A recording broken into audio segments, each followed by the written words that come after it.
Hello! నేను online నుంచి cast iron dosa తవా order పెట్టాను.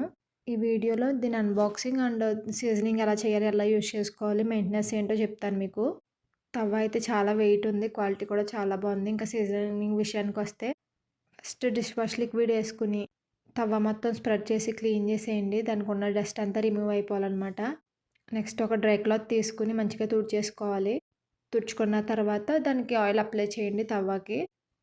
ముందు వెనకాల 2 మొత్తం పాన్ అంతా అప్లై చేయాలనమాట. అప్లై చేసి ఒక సైడ్‌కి పెట్టేసుకోండి. అలా 2, 3 డేస్ చేయాలి. క్లీన్ చేయడం, ఆయిల్ అప్లై చేయడం.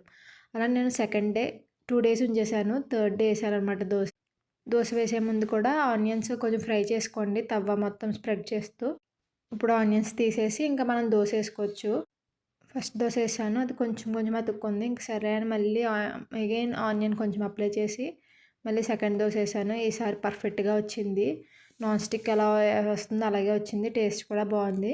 ఇంకా దీని విషయానికి మెయింటెనెన్స్ విషయానికొస్తే పాన్ యూజ్ చేసేసిన తర్వాత మళ్ళీ క్లీన్ చేసి ఆయిల్ అప్లై చేసి పక్కన పెట్టండి. అంతే.